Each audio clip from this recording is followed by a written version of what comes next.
Првиот човек на најмоćната армија на светот, Джеймс Матис, утре ќе се сретне со премиерот Зоран Заев и со министерката за одбрана Радмила Шекеринска. Американскиот секретар за одбрана претходно веќе најави дека ќе ја посети Македонија за да ја изрази јасна поддршка за престојниот референдум за прашањето за името, но и загриженост поради можното мешање на Москва во процесот. Ке одам да ги посетам нашите македонски пријатели и јасно ке ставам до знаење дека Соединетите Американски држави го поддржуваат македонскиот народ. При тоа истакна дека е загрижен дека Русија би можела да се обиде да се вмеша во референдумскиот процес во Македонија.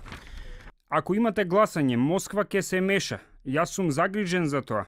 Такво мешање Русија практикуваше од Естонија до сад, од Украина и сега до Македонија. Секогаш се прилагодува на конкретната ситуација. Првпат во изминатите 14 години американски секретар за одбрана ќе ја посети Македонија. Посетата на првиот човек на Пентагон се случува првпат во последните 14 години. Со доаѓањето на првиот човек на најмоćната армија во светот, македонската влада смета дека само дополнително покажува колку е голем интересот и поддршката за земјава. Изминатите недели земјава е под засилена дипломатска офанзива. Македонија ја посетија германската канцеларка Ангела Меркел, која јасно порача дека успешен референдум е историска шанса за земјата, а на опозицијата и посочи дека за клучните прашања во демократски земји се постигнува национален консензус.